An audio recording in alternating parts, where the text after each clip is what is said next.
Okay, I think we're back on. Should be good. OBS behaving. Has it given me my red light thinger? Yes, I believe we're on. This is about where we left on, but we might restart the level just so we can get the proper experience of getting out of the pods and stuff. What do you think, Marine?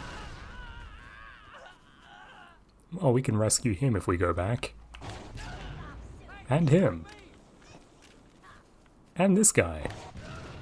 I just wanted to appreciate how guys and their stuff goes flying in this game.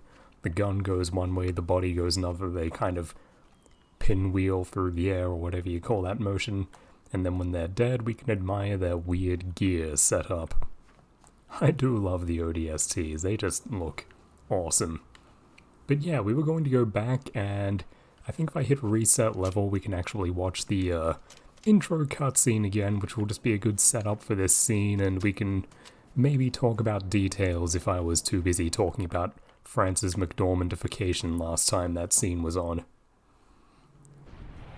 But yes, here we are. Commander Keys dives through the wormhole because, yeah, they just left Earth and no one else had time to get through. Both engine cores Report. are 0. We're drifting. Archer pods are cold. I'll need to rekey the system. Do it and find out where we are. I really love Commander Key's model, Miranda, whatever we call her in this game, how they really just made her look like 19, which I think is based. It's very anime. And again, like, they made Oni, when did that come out? Like 2 years before this game? Like, Bungie had anime on their minds very particularly.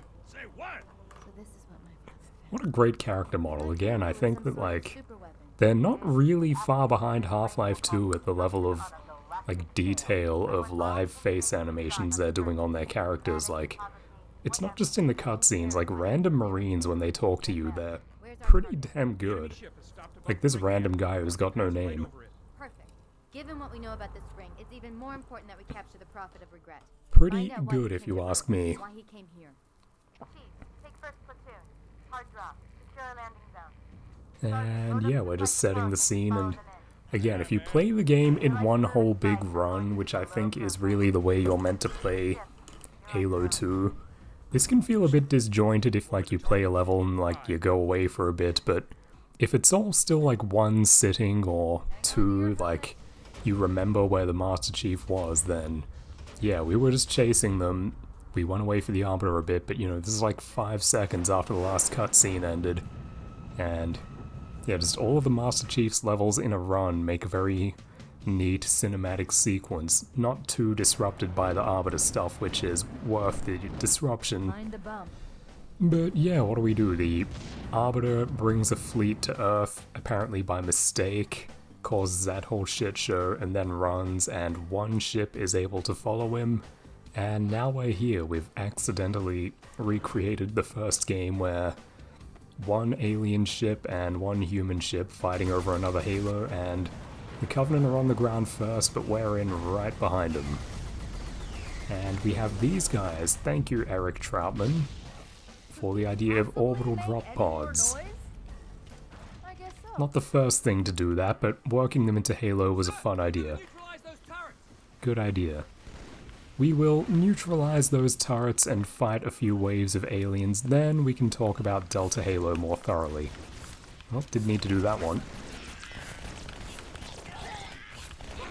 The submachine gun is fun. It gets kind of written off as a meme weapon, I think, because it doesn't have some, like, optimizable power roll like a lot of the other weapons, but oh my god, did you see that fucking jackal? The way that he got, like, the weird sword physics thing going where, like, just the way he rolled, he must have, like, hit a decline in the terrain, and he just gathered a psychotic amount of momentum and just went to another planet. Ooh. Very impressive purple spray when we headshot that jackal sniper. I don't know if there are more turrets, so I'm gonna just use rockets on elites because it's funny. Rawr, rawr. Bits of blown up stuff all over, that's good. And yeah, dead Marine with a battle rifle. People don't call that item drops or whatever now, that's an environmental storytelling for you. that not all of the ODSTs from our drop survived, which means the Xbox doesn't have to render as many guys in action at once. You know, it's funny, they like kind of default to 3 Marines working together with you in this game, but I don't know if they could they have made it 5 at a time? I don't know. Like, did they think 3 was a more elegant way to build combat scenarios? Or were they thinking, like, yeah, we don't want to overstress the system, so, you know, lower your expectations of Marine action? I don't know, but also just this game being faster and a bit visually busier, and the environments are more, like, linear and full of stuff rather than kind of like classic old PC game open fields. I feel like it's harder to keep track of the Marines and their, you know, you're just moving around through various enclosed spaces. It's a lot easier to kind of completely lose track of those little guys and just kind of not know what's going on with them, so it's less like their presence matters. Ooh, got one. Now they drop behind the thinger. But yes, we can talk about this environment very shortly. I'm just appreciating details in my head now, but I can only talk about so many things at once and don't want to overload you guys, but like, look at the shape of the top of these structures. Doesn't that look familiar? It kind of tells you what's going and where we're at. Not that it's really a secret, we're on another Halo, but you can still see the same, like, yes, the same people did build this, even though it looks a bit different. The big differences here, I suppose, are different type of stone, and that it's just more kind of tropical and overgrown. I don't know what specific kind of biome a ecologist would call this, but, you know, we've got jungle vines and stuff. The last one was kind of mountainous, foresty looking for the most part, the terrain across the outdoor areas of Halo. But this Delta Halo, it's much, again, like the whole mood of this game. It's very watery, very natural, and it's, yeah, just, it gives off this impression of, like, mist in the air. Ooh, hello. Yes, I don't remember where all the different items are, but if you look around this game, very linear game, it's easy to just power through and just kill what's in front of you, but if you take your time and look around, you will find a decent amount of stuff stacked up at least. There's some kind of old FPS construction logic there, and just, you know, Bungie being willing to have fun with you and just put more stuff around. Stuff is good. And, you know, yeah, I didn't even remember being able to jump up here, but I just instinctively want to clamber around and look at everything from every angle, and yeah, the game lets me do that. There's just stuff all over the joint. I can climb up and down and look for things, and it's not necessarily praiseworthy that there's something up here. It's very, like, fat mouth-breathing guy with a hat on YouTube logic that, like, my exploration was rewarded. Like, shut the fuck up. But, like, no, it is neat that, like, yeah, there's an ODST in a high place because we dropped in from orbit and he's dead, hot landing. And there's a rocket launcher up there, which means, hey, there's another fun meme weapon if you like fucking around. But, you know, they're kind of all over the place, so it's not like a weird reward Easter egg thing. I came up talking with some friends recently how, like, people have been conditioned to call, like, everything an Easter egg now, and in, like, Destiny they call having to jump from one platform to another a jumping puzzle. Just conceptually dominated by retarded fucking YouTube videos. I like that line. Yes, there's some big temple in the distance. If I were a megalomaniac, as I'm not, that's where I'd be. Obviously the prophet we're after, he's going to be in wherever there's a big, important looking building, and there is one some ways off. And this might look like a tight environment, but they're still giving us one of these. Now I'm getting in because there are 3 Marines, and if I don't get in, they're going to drive off without me and kill themselves. Now you guys behave while I look at the scenery and describe the visual construction of Delta Halo. Welcome aboard, sir. He's saying welcome aboard. Man, I'm driving. Now we kind of said before when we landed here, let's do the back button thing so the game loads properly each set of visuals. Oof. Yeah. There's kind of still some old PC game construction to this place in the old graphics that I like. Like if you look at the cliff faces, you can kind of see the repeating texture, but I don't mind that. To me, it's just very quaint. It reminds me that I'm playing a game which is, you know, still like 5% technical DNA of myth or something.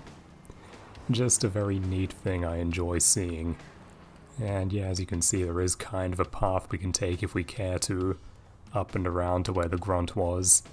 The environment makes sense, which isn't the kind of thing I really care about, but I'm just saying that is there. They do think about places in that way. But yeah, more particularly, why is Delta Halo interesting? This is our, like, main outdoor biome for this game. Like, you know, New Mombasa is kind of its own thing. It's an urban environment, and it is very thoroughly and distinctly realized how it's all, like, arid and dusty, and you're in, like, a Nihei future city, but yellow. And then Delta Halo. There are a few outdoor levels in this game, pretty much all of them going forward are set on Delta Halo, and we get to appreciate it at a few different times and, you know, conditions. Not really anything too different though. The idea they had in mind for outdoors in Halo 2 was definitely like this. And what is this to me? What is kind of the defining feature? Well, again, I think that Halo 2 is really much more than light and dark, which is what the remake weirdly emphasizes. Halo 2 is a game which is...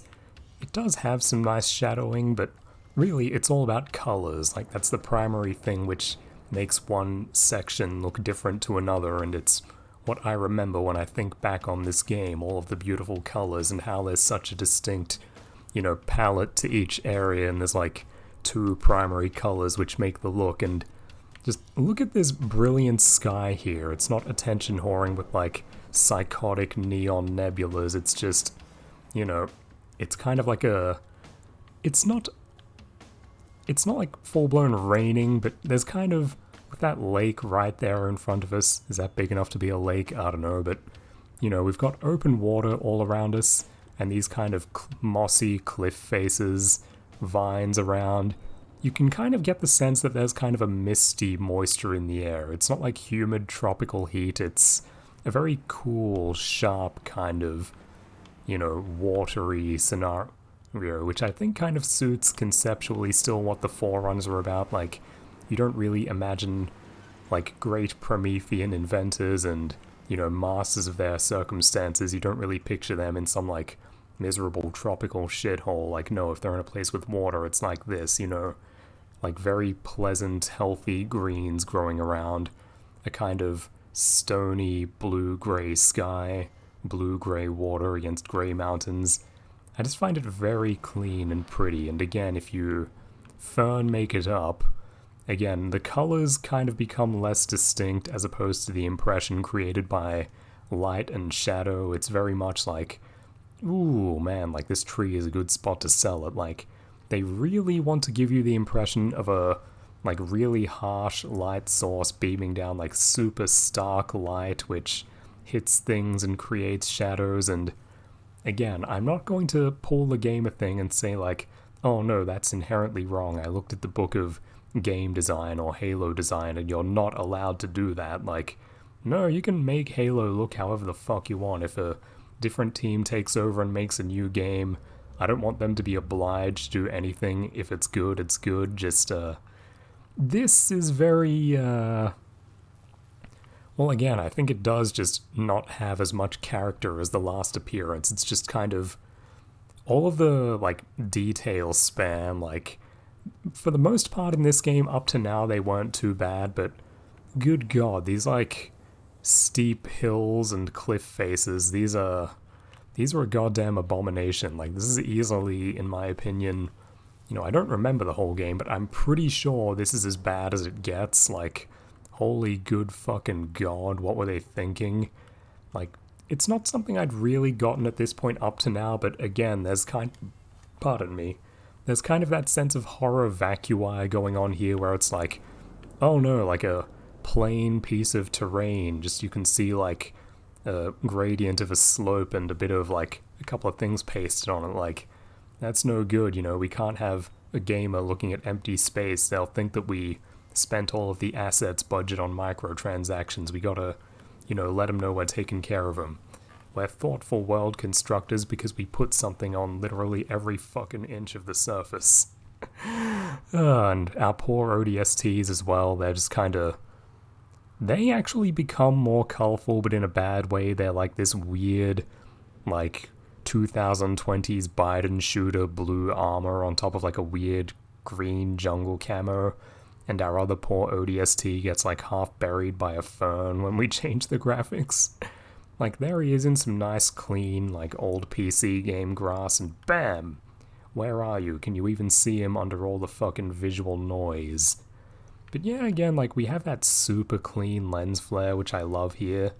I'm not going to call the, like, rays of light inherently worse, but that is just, like, not a charming visual compared to this. Like, look at the lens flare coming through just a little bit of that tree, the relatively clean environment, just the flat greens allowed to be, a steep hill is just, it is what it is, and that nice, flat, simple water. I guess that's also flat and simple, but now it looks actually cheaper and unfinished. Somehow that registers in my mind more as water. I don't know, maybe it's what they've done to the edge. Maybe I just don't like this weird, low-res 3D printed plastic veneer around there at the edge of that as a kind of cliff before the skybox.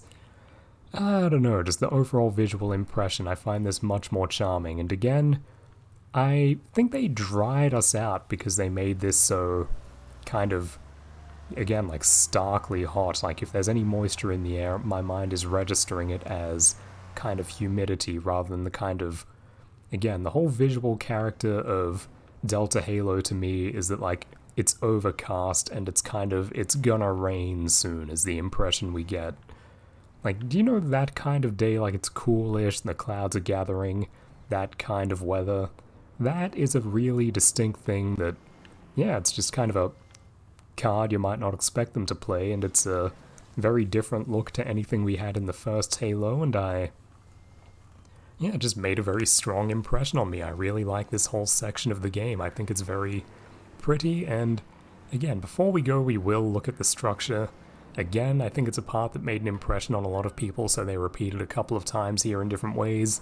Again, we have the, like, small group of Marines and us, and we fight Covenant outside a structure and then take shelter inside it, and it's an old Forerunner thing. But here it looks like, I don't know, like, the last ones we looked at were definitely obviously part of the facility's workings, and this is maybe more like a... I think Cortana even comments on this at one point, like, it's not quite clear if we're looking at, like, I don't know, something that was made to almost be some kind of shrine or ornament, or if just things on Delta Halo are a bit more dilapidated because of the natural conditions. It's sort of, I don't quite remember, and it's hard to tell, but it creates a kind of interesting contrast and mystery here that, like, the Forerunners loved those, like, angled shapes reaching up, but, where we saw them before was on all their, like, weird surface machines of the original Halo that we visited. What is going on in this one? It's harder to call. Get 'em, Marines. And yeah. It's like a postcard. Kicking ass in outer space? Wish you were here. Yes, I heard that, jackass. It is like a postcard, isn't it, Marines? How about this one? Maybe less so? In my opinion, yeah. But as I was just saying, yes, that's basically how all of the structures looked in the first game, and there is the ones that we actually remember. Like, these ones are casting gigantic beams. It is immediately obvious that these ones are definitely Forerunner, and like all Forerunner things, they are practical, purpose-oriented, and still here doing their job. If they look nice, that's kind of secondary to their function. Which begs the question of, okay, if everything over there is Forerunner business as usual, what is going on with all the, like, overgrown stonework back there? Is that, like, second-rate Forerunner stuff? Is that something ancient that they left there, perhaps? Isn't it a more interesting question? But then it's a Halo ring, so how could that be? Did they build something like an old temple which eventually evolved into their practical architecture? Hard to exactly call. We'll keep an eye on our Cortana subtitles and look out for any kind of hints. Controls to extend the bridge. Also, here's a nice little Warthog battle where I've got my 2 ODSTs and me in this thing, and we're on normal, so we should just rape these guys. Wraith on the far side. Well, I used all the rockets, so you get them. You're not getting a Marine. Alright, I guess I just park behind the thing so he can't hurt us. And I forgot that grunts can use those. That one's down.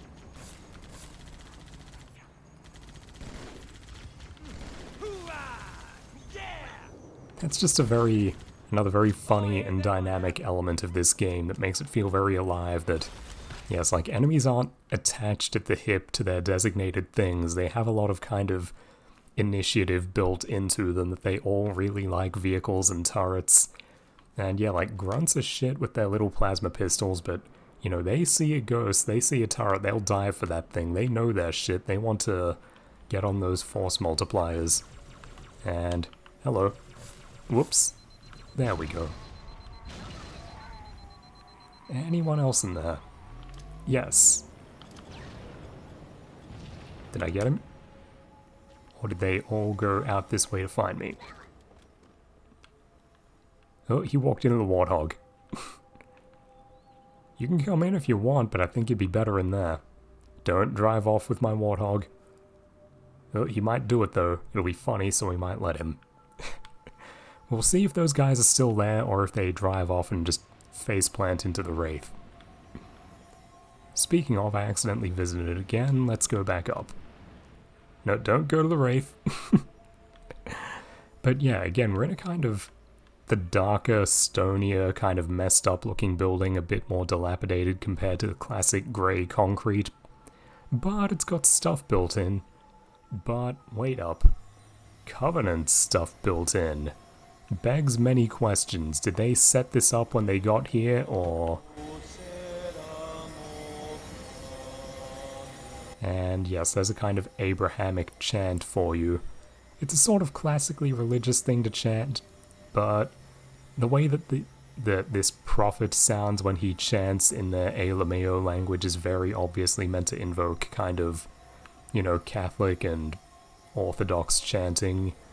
It's that kind of high religiosity, and of course look at his goddamn headpiece. We won't get a clear look at these guys in-game otherwise. They're kind of, you know, we'll see images of them here and there, and so that's a chance for us to do that. And we've discussed in the comments, I think, and other places what's going on with these guys, of course. This guy is the leader of the Covenant. There are some scary Covenant, but here is their boss, or one of them, and he's this, like, tech-necked little, like, E.T.'s creepy uncle who sits in a hover chair like that kid from Akira.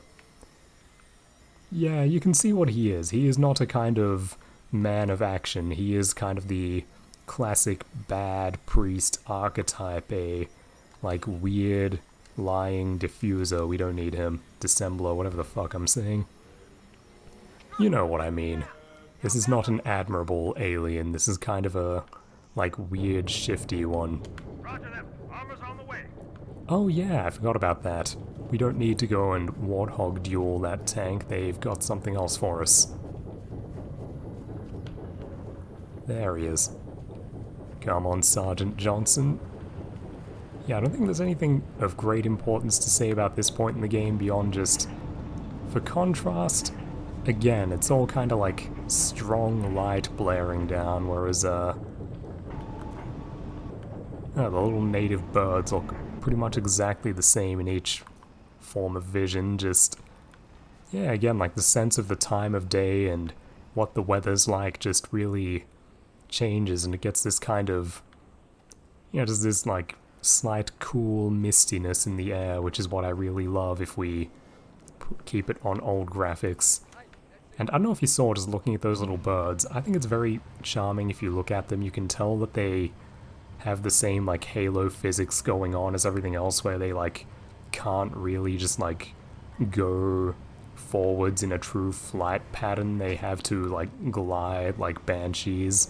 Like, why do banshees fly like that? Because you know, it's just kind of the quirk of Halo's engine, like the way that they calculate and do movement, that things don't, you know, have the proper laws of flight or anything approximating that governing them. Instead, they just sort of, you know, they just sort of like, yeah, they just sort of push themselves through the air in a weirdly static way. And yeah, another tank section. Again, this game just likes to drive forward and give you the cool shit, which is lots of fun. And woo, the caves get really dark and the outsides get really bright if you just kinda, yeah, switch the graphics again and take a look at them. They're really, I don't know if they were hoping for that effect to wow you, or if it's just that they calculated light in a certain way, applied it, and let that happen over the course of the game as it would. But yeah, like, they really, I think, wanted you to get this impression of, like, you leave a dark place and you get hit with the, like, whoa, look at all the blooming light. And then you go into a dark place and it's like, damn, look at that contrast, I can't even see till I'm inside. But, of course, I prefer the, yeah, just the kind of, like, the fairly even spread of kind of, like, cool afternoon darkness that we get here. I think I may have said it earlier about Halo 2 in general, but it especially comes out when you're on, like, Delta Halo, that it has a kind of a similar tone to what I associate with, like, the early digital 2000s anime, where it gets a lot of, like, you know, gloomy kind of grays where, you know, the colors are starting to look a bit desaturated and washed out, but as, like, a very well-considered and integrated into the work decision that they really lean into and build around well. The animator I had in mind, just because it's one that I watched recently, was Yukikaze. You don't have to watch it, but to get the idea— oh my god, did you see that fucking ghost? The way that, like, the explosion, I think, kind of, like, clipped the back and just, like, sent it cartwheeling over the edge, like, it just kept going. Yes, the waves of ghosts aren't really a threat, but they're really fun to blow up just because, yeah, this game has really great physics. I actually think that in terms of, like, real stuff you'll be interacting with, this game integrates physics better than Half-Life 2. Like, the last time I played it, I could really feel that that game has to, like, basically cheat every interaction involving its physics to get the desired result. Like, you can feel the, like, friction and momentum and stuff, like, changing when you pass certain trigger points, when you have to, like, go over a jump or something. Like, they'll just, like, turn off gravity to make sure you get it. Whereas, like, this game doesn't lean on it in any, like, showy demonstrative ways, so it can just do whatever the fuck it's going to and just be an entertaining, you know, additional factor in how stuff works. Like, yeah, like an explosion hits the side of a ghost, it'll flip and fly, like, exactly this much. It's not like we're trying to set up precision jumps with the damn things or anything, so it really doesn't matter. We can just let it be, and, you know, I think that's where the fun comes in. Just recognizing that the world responds to inputs consistently means that, yeah, it will just do interesting stuff, and you are free to fuck with it. It's why, like, something like Breath of the Wild is fun, or Thief is fun at the best of times. I really think that immersive sims are one of those kind of gamer collective hallucinations. Like, yes, like, relative to Halo, like, I'm going to say it, RPG Codex, brace your fucking selves. Halo has, like, way more dynamic potential based on stuff built into the game than Thief or Deus Ex. But yeah, again, just very nice area, nice scenery. This is all a big kind of series of arenas just made for us to tear through with the tank, obviously, but, you know, they're consistent with their visual direction, which makes these nice to play through. I think these definitely look worse in new graphics just because they make them look more like architectural columns, which makes it look like, okay, like dumb primitive people building stones, whereas, no, when we go like low-res stretched texture detail, we get the ambiguity back, which creates that weird sense of, okay, what's going on? Why is there, like, ancient Forerunner stuff here? And then here we get the, like, weird new sci-fi design, like, oh, they bolted that together like Lego. That just looks silly. Make it one piece. And here we go into what can be a dark Tomb Raider cave, but no, I prefer it this way. And again, there's signs and stuff on the walls. What is this place? I think it looks less silly in old graphics because, again, it looks less like a generic video game temple, like less like just pillars. But still, yes, that is clearly kind of the design. We're in something like a temple complex, which begs a lot of questions. Oh my god, there's like 4 ghosts piling up. Go distraction, Warthog. Yeah, I took that guy's gunner, but he's still doing alright, he's still alive. In fact, all my ODSTs are still alive, we're doing well. I think the game does give you Marines if you're losing the ODSTs, but I don't know, we might not even see those guys this level. We'll see. I don't remember how much longer this goes on for before the, tank has to go, but it's having a very good run here. I think I remember when I played on Heroic, the tank might not even have made it through its whole run. Here we go. And we're back outside. More nice stuff. Ooh, that's, yeah, again, weirdly into light and shadow, the update, so like, you know, again, I want to give them credit and say they did at least put thought in, where the idea here is like, whoa, you go out of the... They know that it's bright, and the idea is like, oh, you go out of the cave tunnel mouth and you get, like, stunned by how bright the sun is, and it's like, yeah, you kinda do, but, like, we've had that trick a few times in this game, and, like, it's alright, but it's not, like, blowing my mind completely. I, again, just prefer the, like, really nice colors of, like, yellow, brown, and green ruins against the purple, blue, stony sky. It's just... that's the Halo 2 look, determined by colors, and I think it's, yeah, about as nice as anything looked on the original Xbox, and a really nice, distinct aesthetic achievement apart from Halo CE. It's 2 different games that are very different visually in what they have going on, but both are still very good achievements themselves and recognizably related. It's, again, just playing it now, it's really... like, knowing what I know about the production and so on, it's really just an amazing achievement, in my opinion, that this game came together and was anything, let alone, like, something really good. And then on top of that, something really quite strong and really different to Halo, but also doing it justice and building on it very strongly. Just excellent work all over. You couldn't really ask for better or want better as an art fag who actually respects that this is a work that, you know, as far as commercial art goes, actually is trying to do things, trying to push things, trying to be things about things. Oof. How do I feel about the fact you can see bricks in this wall? Maybe not crazy about it. Again, it looks a bit too much like ruins in the sense of like, yeah, it's the kind of place I've been to in a bunch of other video games. Like, the bricks just make this whole structure feel less monolithic. You can kind of see it in the floor as we roll over it, but even that looks more generic. Now we're driving over like kitchen tiles or something. But again, not bad, the remaster, but yes, I really, really like where we're at now, and yes, just nothing in Halo Combat Evolved looks quite like this, and I understand as well, of course, that they didn't just make all of this flat concrete, largely just practical decisions so that we aren't, again, just looking at the same stuff from Halo CE, and it's the colors they decided they wanted this level to be. Oh god, we're getting hit by our own weapon drop pods. I think this is where we're meant to get out of the tank, but we'll give it a bit longer. Oh, did the Marines get off? Or did they die? Sorry guys, you can watch the video back and tell me where they died if you want. Oh, is that them? Or was that like a spazzing out dead jackal? Pelican, have you seen my guys? You dropping off Marines to replace them? Nah, I don't know.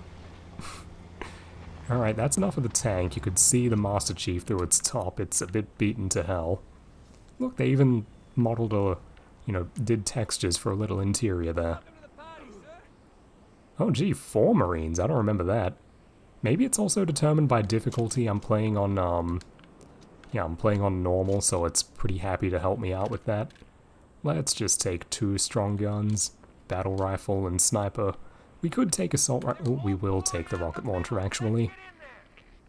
What we'll do is we'll knock this down to 1 shot and then give it to someone. And same with the sniper. But yeah, just like this visual, like this whole like tunnel of stuff going on that we have right here. I just really enjoy this. This looks great. Hey, helmetless guy, want that? Oh, I think you're gonna need stitches. Oh, poor thing. The Covenant holed up in the middle of this structure. We need to clear them out. I want to see this guy fire his rocket that I've given him. Yeah, well, he doesn't have to. I just hope he doesn't kill us all. Oop. He scared the grunt. There he goes. Yeah, this guy's the protagonist now. Man, it's in there tight. And, oh, we have lots of sniper rounds, so I should just start throwing these like crazy. Good, huh? Do those things even understand what you're saying? And let's look at all these guys in Fern Vision just to see what they've done to them. Again, like, they become weirdly small in a way that I don't like. Grunt, we're having model inspection time. Bad news, Marine. The shape of this guy's head just looks a bit funny. Like, he looks like a... Did he just kill someone? Possibly. What's he shooting at him? This thing's meant to be penetrating, but it didn't go through the body, whatever. Are we all alive? Possibly. Uh-oh. Get set, people. And they just keep coming. I don't know, like, what's going on around this corner. I should go look at that. Did we get them all? No. Cortana did say they're, like, holed up in this structure. Hold up they were. There's, like, waves of them. And there's more. Alright, I guess we're still going, and we're taking a rocket launcher guy into close quarters. Get him! I believe in you. Weird small baby man being turned Eyes front, sir. into a locked character by the weird shadow-obsessed engine. Real easy. I know you're there. Give up. You guys saw that, didn't you? Like, what that did to the guy? Oh, we may have lost him. Yep. Dare I give that rocket launcher to another guy? I'm just using the sniper rifle like crazy as well, because I want to give it to someone. I think it's funny when Marines have stuff. It's fun to just watch things happen in a game, as I never tire of saying. And what's that? If I jump through that, do I get sent way back through the level? Most likely. Let's not do that. But we can just tear on ahead pretty happily. Look, it's this guy again. And the hologram just looks less fun if we change the graphics.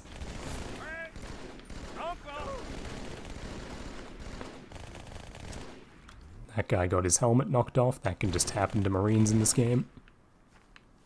As I think I showed you in the first video, or the second one.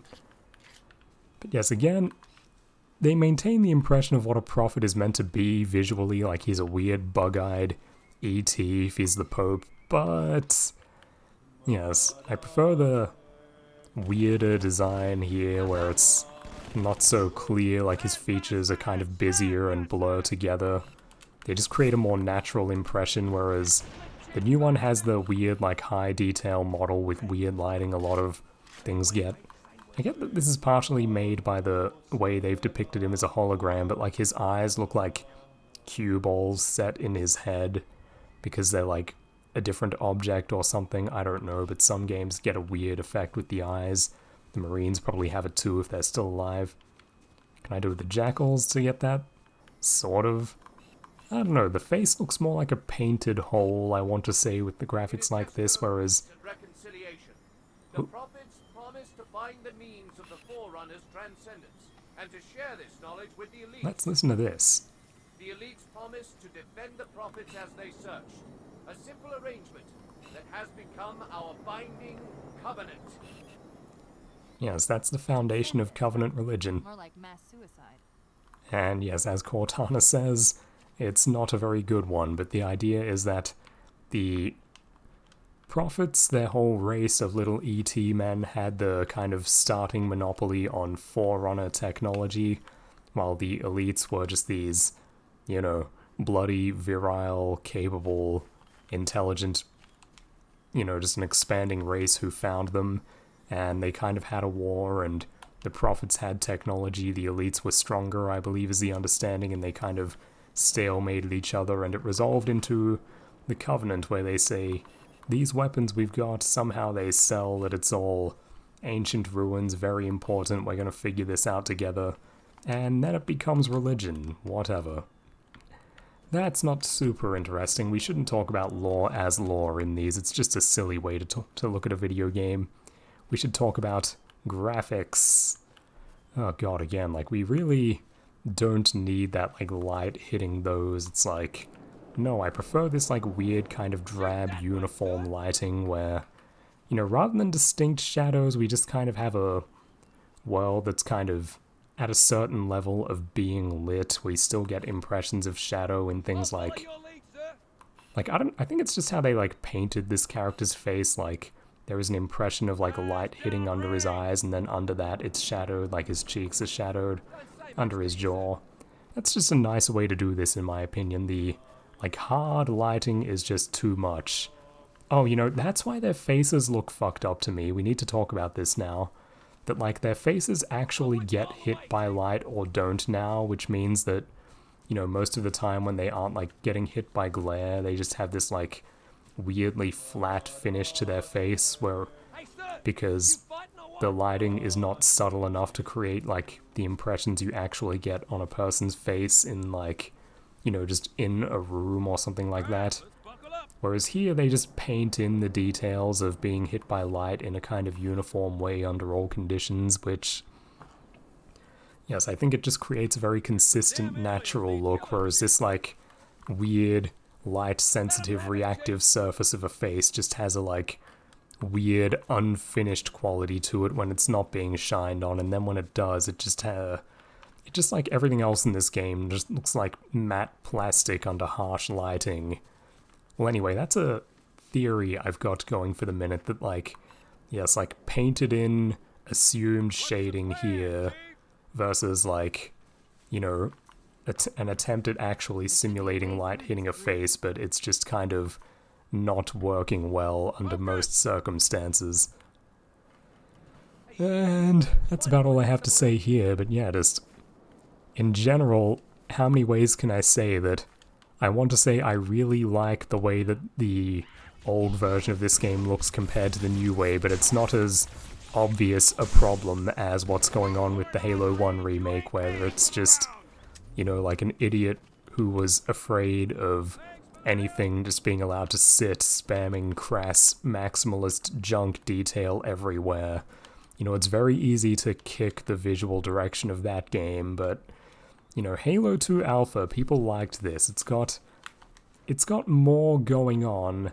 They clearly thought about this, so I have to, you know, they tried hard to make this, so I feel like I am obliged to try hard to elaborate on why I do not like it. I am not, you know, this isn't like Fathead Gaming YouTube. I'm not just going to sigh really hard, huff, act like I'm about to cry and piss myself and go, you know, guys, we have to talk about this.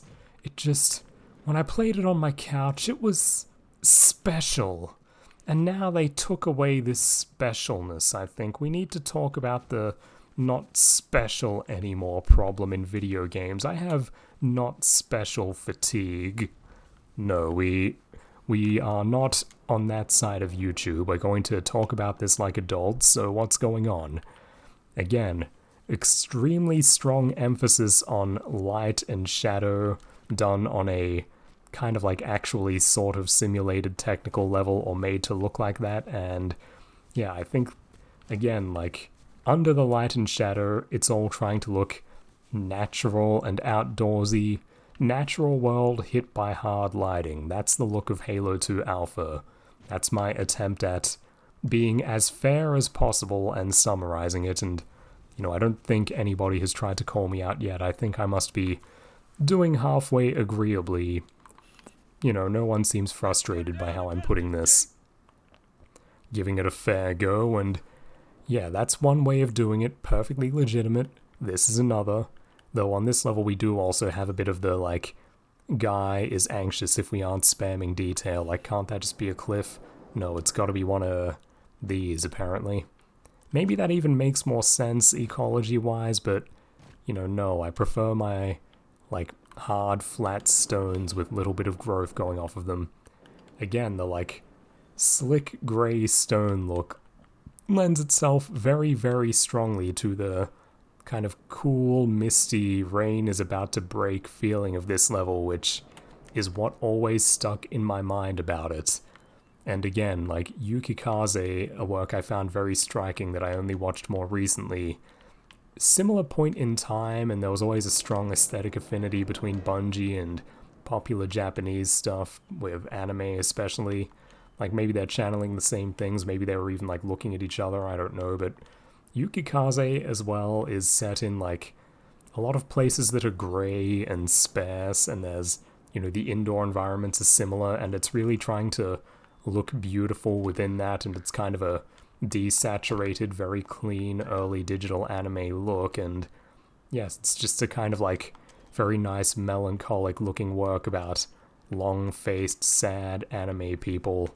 You know, they're all horse-faced and looking down and kind of depressed, and they're in, you know, whenever they're outside, and even when they're inside, frankly, it, like, reminds me a lot of Halo 2. Very nice-looking stuff. People were making fun of YouTube title conventions and stuff recently, I forget where, probably just people I was talking to, but one that came up, kind of a classic of the genre, The Quiet Sadness of Mario Galaxy, is that the name of the video? Something like that. Well, you know, this level to me is kind of like the real version of that. This whole, like, era of popular culture, the best parts of it, I think they had this, you know, the fascination with, like, outdoors and watery spaces. We went from kind of the, like, you know, real beach party aesthetics of the 2000s and lots of, like, orangey, fun outdoor space, you know. Funnily enough, I'm going to go to it now, that Mario Sunshine was a good example of this, but also, you know, we had video games about volleyball and surfing and that kind of thing, and aesthetically that was in. But, you know, I think the more mature works that followed, it may actually have been a kind of attempt at aesthetically answering that, like, you know, before we had our day at the beach and the marine jokes that it's like a postcard, this level, but, you know, again, like, it's not a hot day, it's, you know, we're outside and there's water, but, you know, it's cool, and the mood, just the visual tone of this whole area, it's rather melancholy in my opinion. Like, I think that actually is mist blowing across now. And, you know, I don't get that impression in the slightest if I change the graphics. Wait, maybe a little? I'm not sure, but yeah, it's definitely there if I do this. I'm sorry, I don't know how YouTube compression will do this justice or not. It may not. So, like, let me know in the comments if I sound like I am insane and need to take my meds, but there is definitely mist blowing across the whole, like, surface of this level from the direction of the big body of water that we're working our way towards. So, you know, I am vindicated here. It's what they were going for, that, like, yes, this is the kind of cool, misty outdoor level. I took a long way to say that, like, yes, this is the misty level, and that's why I like it. And here it is some more. We've got the little waterfall onto grey stone and the mist being cast out by that. And we're off hunting jackals. Did my marines get bored and leave me? Such nice places. See, this was meant to be a nice place. Cortana agrees. I'm not kidding myself appreciating this. Bungie were pleased with what they'd built. They went as far as to make it a line for Cortana. Ooh, and they dropped off another gun for us. Don't kill my marines, I need to give them this. Sergeant Stacker is going to get this sniper. I don't remember if I said, but Stacker is the name of the guy who plays Captain Keyes in the first game, so I'm pretty sure he's named that as a homage. You know what, he can just have it now. Oh wait, I've got the, you take that. You take that. Get him. Oh, he's getting them. See, they can do alright, but of course I'm playing on normal, so that means I can kind of just swat away enemies with the back of my hand absent-mindedly for the most part, but it's still cool. It's something I can do sheerly for the fuck of it, and it works. And I don't know where the Marines are parked to go through this level. I guess they know the right way. I could try jumping across that waterfall, but we might try down here. That looks a bit more manageable. Is that another sniper for me? It is. We might drop the battle rifle just because that's a very conventional way to play this game. Yeah, that's a magazine worth of that spent. Let's get a more interesting gun. I think I may have said already, it's something I don't cycle through weapons to make a point of it. When I play this game, I genuinely just don't feel incentivized to only use, like, certain meme weapons that are considered optimal. Like, I do think that's, like, kind of ridiculously overstated by people who play these games, or people who don't and are trying to criticize them, how, like, oh, well, the game just makes you use, like, headshot weapons and stuff. Like, no, when I play through this game, I think it does a very good job of just, like, throwing all kinds of shit at you and making it all feel reasonably intuitive to pick up and cycle through. Like, maybe if you're a speedrunner and you've, like, memorized the layout of the whole game, it's intuitive what to use where, but, like, I can never remember, so I'm just flying through all the different stuff and having fun using all of it. Come on, team, we're gonna go up this way. Double machine guns, they're super goddamn fun. Again, I love how these things look. The gun designs, again, they nailed it in this game, and according to some gun guy on Twitter, I think that's not a half bad place to just draw this next point from. I think a lot of people agree who care about this kind of thing that Halo 1 and 2 are the games that really have cool guns, which, like, work as science fiction, and 3 is where they kind of get off base. Certain guys whose, like, wheelhouse is that very specific thing identify it there, and I do think that that's kind of an accurate read of the trajectory of Halo on the whole, that we got two games which were doing, like, different things that were, like, mutually coherent, though. Like, you can look at one and see how it's related to the other. The whole spread of design work from Halo 1 to Halo 2, they're clearly related and both good science fiction, both channeling the same ideas, and then we kind of, that starts falling apart in Halo 3, and yeah, I would say not just for guns, but that's true of everything that these games are, that two different but equally good realizations of the science fiction premise, and then we start going into kind of Joss Whedon cape shit hell, and we are never quite the same since. Don't let anyone tell you that the decline starts at, like, Reach or 4. Like, no, it definitely starts at 3. But, you know, we enjoy it while we're here, just all over, top to bottom. I think, like, you can tell me in the comments, serious question I have. I'm not just framing every thought as a comment to try to fish engagement out of you. I do wonder now, is there anything specifically in Halo 2 that you consider kind of poorly realized or not doing justice to the premise, or what was strongest in the first game, or in what you perceive to be the ideas of Halo in general? Because, yeah, just, I used to be kind of annoyed by this game compared to 1 as a kid, but, like, thinking back now, I really do just think, like, as I play it as intended, like a quick, straightforward movie game of, like, very fast sequences, I really just like this game top to bottom and think, like, yes, different but equally good realization of what you can do with the premise of Halo. I really love both games top to bottom. I love how the different bits of them look, how the game generally flows, how scenarios and encounters are designed, how it's written, how it plays out. Just a very strong work end to end. I see no reason to complain about. But yeah, then again, problems creep in when I maximize the graphics, as you might say. Again, massive emphasis on light and darkness, that's their fascination. Someone told me that the glow effects are good, so we'll try to do that some justice. I guess I'll give them credit, the way that it's shining off our plasma rifle here is pretty good. We get our blue and green effects. Yeah, again, as I was saying in the dark parts of the Arbiter levels, this is not nothing. We have to give them that, it's not nothing.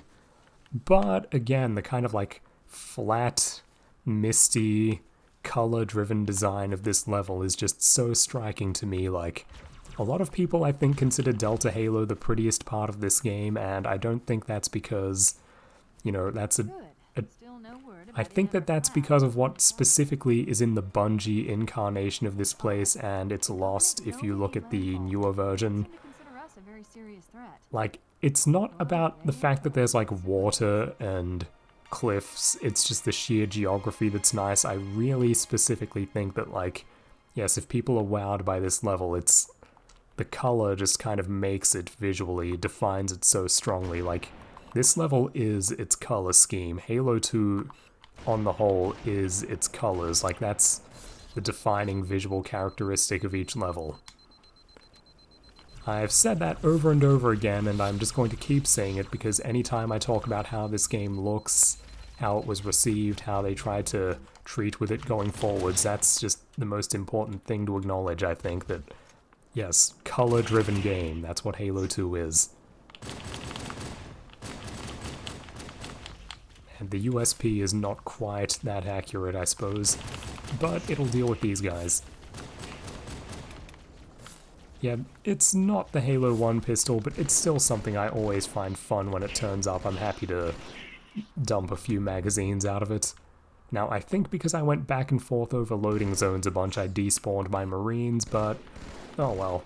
We can power forward a bit without them because they were getting a bit distracting, perhaps. Oh wait, also I think I'm at the end of the level and we get a new pair when the next one starts, so it's alright. Or maybe not, there's guys over there. Ooh, that was clean. Didn't even wake up these guys. Oh man, that's... You shoot a sleeping grunt with a sniper, he just explodes. Apparently the energy with which he is coiled up to sleep, that's nothing to sniff at. I don't even know if I fight these guys later in the level. Further out in the lake. Let's get inside. I can see that Cortana, but I'm having fun doing this. Again, like, the busier outside surface, it's not stupid, but I prefer the kind of flat, imposing, monolithic exteriors that just kind of hit you with the A10 stare, you know. Even kind of mossy and overgrown, they're more imposing and visually coherent, I think. And also, that, like, pasted 5 times in a row just looks bad. Whereas this one blends together much better, do you know what I mean, as an asset? Like, this much too clearly looks like, okay, they took this thing, rotated a little, and pasted like 20 of them. Whereas this looks more like organic growth. Like, I can't tell that that's like 8 assets just bumped up over and over again. Again, I haven't actually built stuff in 3D graphics, I'm not an expert. A lot of what I say is just speculating, like, okay, it looks like they did this or that, so if I am actually, like, very noticeably wrong about something and you do know, please feel free to call that out. It's all a learning experience. And if you have things to link, as that one guy talking about the impression of light on faces did, that's also fine to talk about. Watch yourself. Honor guards. Oh, I think I was right. The level does end here, so I didn't actually have to snipe all those outside aliens. Oh, well. Oh god, there's more of them. Yes, we're fighting the honor guards, but of course you listen to the chanting alien there, and you hear honor guards, and you look at their uniforms. These are the, like, Covenant Swiss guards, specifically. Like, yes, we're breaking into not the alien Vatican, but we are attacking an alien pontiff, and yeah, he's got his... We kind of brought it up a bit talking about Halo CE and in the podcast I did with Vil, how there's the, that you can bring up Adolf Loos and his comments on kind of, like, lagging backward elements of European culture, that it's kind of becoming increasingly outdated to be into ornament. Of course, we looked at his piece, Ornament and Crime, and discussed that, and how it's kind of, you know, increasing this, like, old-fashioned tacky stuff that, like, That's what I oh, thought. weird quirk of the engine, my model from actually playing was there behind the cutscene model, because, yes, how this scene works is that they, Like, they keep the models from the playground so that you can, like, see the dead honor guard behind you if they died in a certain spot. But from what I understand, the Prophet will need But a anyway, the character models, they look great here. I don't want to flip it back, I want to appreciate them. Like, Miranda Key's hair, like the way it just, they specifically gave her the bit on the side to hang there. And the close-up of, Cortana, she looked great. Halo 2 Cortana is the most anime that she looked. I'll secure the index key. Like her, the close-up of Cortana, like go back and look at that, like she looks so like her haircut is super, super anime maxed, and I love it. Hey, you're back, have this. Oh wait, I can't because of the, he's already holding one. Okay, you can stop now. Get him! You don't rate. Yeah, but anyway, I love the character models in this, but back to what I was saying, yes, it's very much that the... Again, as I was just saying about the architecture of the Forerunners, it kind of... It's built to give you the, like, building equivalent of an A10 stair, and... You know, everything that humanity makes has that kind of, like, lean, refined, like, yeah, we don't waste time with frills kind of look to it. And the elites themselves, what's kind of built into them is that they are relatively clean, but they're still kind of... structures around the old to protect them, honor them. Pure speculation, mind you. I'd need to make a thorough survey to be sure. So we do need to get back to that because it's actually important to what we were just discussing now, that line from Cortana. But yes, the elites are kind of like us as well in that their armor is pretty all business. The most florid thing about them is just the fact that they color code themselves, and it's kind of the more important an officer are, the more like attention whory your color scheme is. And then it really culminates and becomes silly in the elite honor guards who wear these giant ridiculous headdresses and have a really garish color scheme, which is, I think, obviously meant to invoke like papal guards, and, you know, in line with the aesthetic direction of this game, what it kind of says is like, yes, that like the more you get into like the true zealots, the honor guard of the Covenant religion, the more kind of silly and primitive they look, and the more they clash with the, you know, the true grandeur of what's around them, what the Forerunners built, that they're kind of like, visually, the most important people in the Covenant are kind of coded as anti-Forerunners. Like, it really comes out that the sensibilities are opposed and clashing. We're in these, like, concrete monoliths that bring to mind, you know, the engineer from Prometheus, and then the guys inside them are, you know, the dangly little E.T. Pope with his earrings and piercings and his flowing robe that dangles down and his ridiculous layered headpiece and back piece.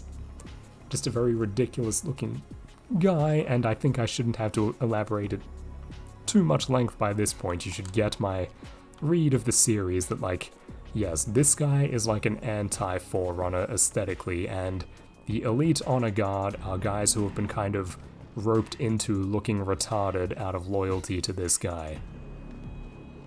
And yeah, what a lame looking nerd. And I think you can see his feet like all coiled up back there, but I'm not certain.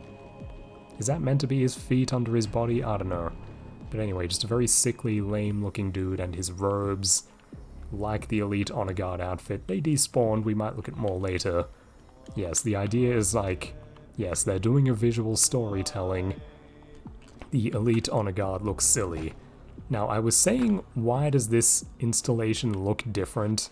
And we got that line of speculation from Cortana I was talking over, but the subtitles came up, that she's saying, like, maybe the Forerunners built this stuff, built their, like, more important machinery on top of old stone ruins as a kind of means of preservation to honor what was already here. And again, Cortana herself says that speculation, it might be wrong, and it would not at all be the first time that a Bungie character was written to be wrong about something in universe, to kind of confuse you and add a layer to a mystery. So it's kind of... I've never seen anyone seriously speculate, but, you know, it begs a lot of questions. Why would there be ruins on a Halo ring? Like, who put them there? Isn't this thing like... it was built in a kind of desperate rush towards the end of their civilization from scratch? Or perhaps did Like, how did they create an installation like Halo? Did they actually, like, rip terrain off of a world and put it on a ring? Is that the idea? And if they did that, are they maybe saying that, you know, this ring is actually built out of, I don't know, what was like the Forerunner Rome, like it was holy ground, and they did have something like an old church which they were done with, but still kind of revered and respected, and, you know, a very kind of advanced way to put that to use and to pay a final honor to it, you could say, would actually be to, yeah, it's like repurpose this as kind of a home base of what will save all sentient life in the universe. That's actually a completely original Anthony theory I've had on the spot. I never paid much attention to that line until now, but yes, aesthetically, how do you square it? Just how do you actually bring sense to the fact that there are old but still visibly Forerunner ruins built into the middle of a very important installation? And there is a line from Cortana that draws attention to how weird that is, so, you know, it's not like a thoughtless accident. Bungie were thinking about it, and yeah, just having, like, put my own thoughts to it right then, I've just tried to come to a conclusion on it, and that seems most reasonable, and it does kind of deepen the idea of the Forerunners as, yes, they were kind of masters of what they did, but they also, you know, were a civilization with history and sentiments and ideas. Let me have a quick paranoid check that, yes, OBS is still going, so let's put the game back up and save my Marines. You guys still alive? Yeah, he's got the sniper, he'll be fine. Oh god, there's like 20 Jackal snipers, he won't. Did the Jackal snipers kill everyone? No, they didn't, good job. Yeah, battle rifle and sniper, they'll be pretty well off, but anyway, yes, I was saying, in relation to that whole, like, visual motif of the Forerunners becoming more and more advanced, so all of their architecture becomes this kind of increasingly monolithic, utilitarian, kind of like Nihei-scapes of brutal efficiency and purpose. This specific, like, Delta Halo outdoor run of sequences is the only time that we see anything more kind of, I don't know, built for leisure, built for ornament, built for beauty from them. It's something different, and it kind of, you know, something has to be explained here, like what specifically are we looking at, and like why specifically, of all things, all places where we could find something nicer looking from the Forerunners, or, you know, less sheerly, this is a machine built for doing something, is it one of the Halo installations? Did he one-shot me, or was I already hurt? Anyway, back to fighting them.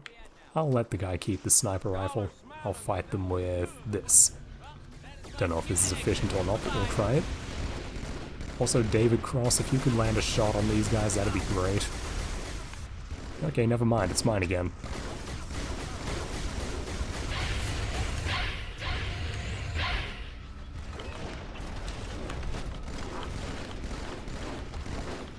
Get him, Sergeant Stacker, me and you. But anyway, yeah, that's my theory that, like, you know, even if they were master builders to build Halo, like, they can't create soil from nothing. They aren't creating plant life from nothing, presumably. It actually does kind of make sense if they're actually carrying stuff from somewhere, and if they were thinking maybe, Cortana, you know, in addition the to... Covenant's getting nosy. I don't want to give away my position, so I'm rerouting a few stragglers back to you. Oh, we're gonna get back up. I apologize. These Pelicans are all the support you're gonna get. Yes, we're going to, I believe... Understood, ma'am. Is that the final location, or is that... Yeah, I'm pretty sure it's that. We got a bit of a ways to go, but part-time on the loading screen, this is meant to be like another 15-minute level or something. If we don't dawdle too much, we can make perfectly good time, I'm sure. Isn't that right, Sergeant Stacker? Where'd you go? You're not Stacker, you're David Cross. Stood in the middle of the Phantom's firing arcs, or whatever. We could give him this, but he's actually doing alright with that. A gondola is launching from the far towers. Big surprise, it's full of Covenant reinforcements. Oh yeah, this is something I was kind of mentioning earlier, that this game is full of, like, basically wait and defend sequences that are dressed up as other things, but they do a really good job of them, so I don't mind. Is the Pelican gonna drop off guys? Oh, it did. And he's already got a sniper, great. And yeah, here's our kind of like... These gondolas are kind of the one of two main things going on in this level, and I absolutely love them. I think that they're awesome. You know, their purpose is really that they create a situation where you have to wait in place and they can just throw enemies at you. But, you know, as a way to frame a fight, they're so awesome that I don't care in the slightest. I don't miss gigantic open fields when I have gondola fights. I think they're cool. I know that, like, speedrunners and people who take the game seriously in that way hate this because, They were nice enough to bring us a ride. you know, the game operates at a fixed pace here. Though there is an extremely cool skip you can do with using sword physics to launch yourself, like, all the way to the other side immediately. Alright, 2 Marines with snipers, they should do pretty well. Not that I need them, but I just think they're cool. And we'll give it a quick flip. Ugh. Yeah, again, the water looks less dynamic and registers more as like a weird plastic video game scene thing to me, because it's just kind of like... Maybe that's how water does ripple IRL, I don't care though. Like, visual impression wise, I prefer this like handcrafted reflection of the sky and the cliffs, creating this nice little spread of color, and the way the water looks. Well, they do have an impression of mist now we're in this spot, but because of like the way light and color is done, it almost looks like smoky, whereas the mist is kind of more subtle. It's more like an impression of like how the cliffs look in the distance, like it's over certain things rather than actually floating through the air. But, you know, which one, this or this, gives you an impression we're actually, you know, again, in a place that is in like the temperature, all of the right environmental conditions to actually feel misty? Like, you tell me in the comments, like, do you feel as strongly as I do this like impression of Delta Halo, this two-level sequence that like, yes, this is a like really masterfully landed, you know, using just everything they've got within Halo to really strongly create and sell a specific impression of like how it feels to be outside in a certain type of weather. I absolutely love this part of the game, and it's because I get that impression so vividly. It's like I'm playing a game of Yukikaze. I'm in the like beautiful, desaturated, cool, grey 2000s anime dimension. And yeah, I don't know if any other game specifically nailed this feeling of this particular level. And also off the top of my head, I struggle to think of a game which uses like color so elaborately to create such strong, vivid impressions in a kind of very distinctly 3D feeling game world like this one. Though it was in general a strength of more like kind of classically 3D constructed games, that because of the simple way that they could just, you know, work with color tint and simple lighting and simple geometry, they could create very strong visual impressions more easily, whereas once you get very elaborate simulated realistic lighting, you kind of get the, like, you know, hard natural light realism by default kind of dominating any aesthetic decisions you can make on top of that. With the simpler tools is what I'm saying. I'm sure this is something I said 1,000 times all the way back in the Halo Combat Evolved videos. The simpler tools really did enable them to make more distinct visual impressions because, you know, photorealism depicting hard reality just creates such strong, just makes such strong impositions on what you can make work visually that, like, you know, when that's taking so much of your, you know, when an obligation to look real is taking so much energy and so much of what's on the screen is that, where do you really actually exercise control? You know, it's what's being depicted in like the flattest sense of like, okay, once you're done just like making light and trees, you pick what a Marine's armor looks like, but even that feels like it's made an unpleasant number of concessions to reality. Like, what's up with the weird child proportions? This was probably a misinformed attempt at creating more human proportions rather than the slight stylization of the old ones.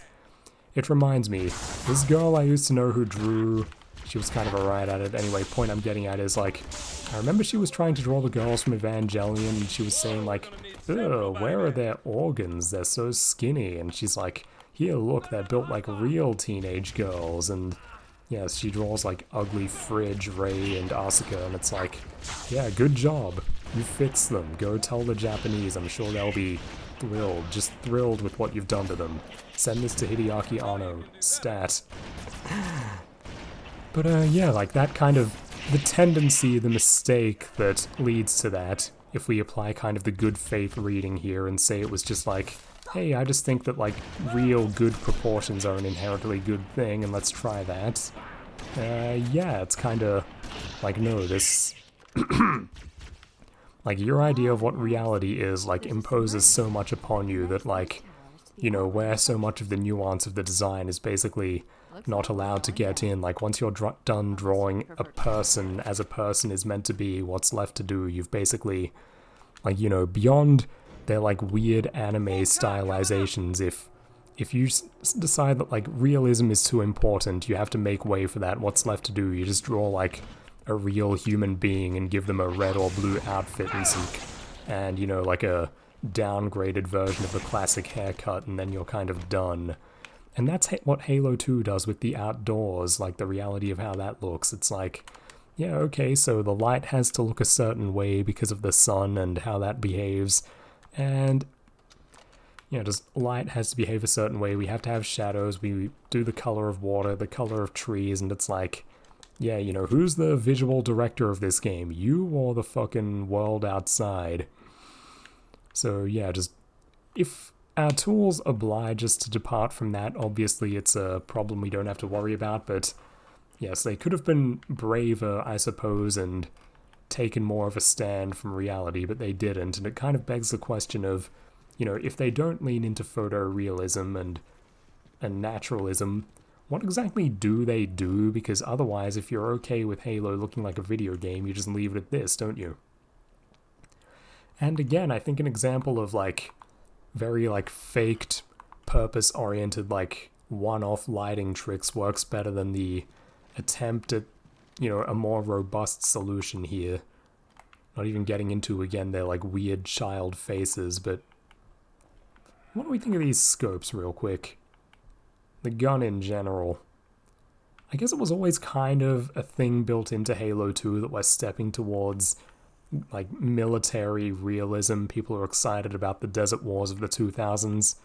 Like, that looks more like a real scope, but it's kind of... Nah, the, like, sniper rifle being all black is the classic look, isn't it?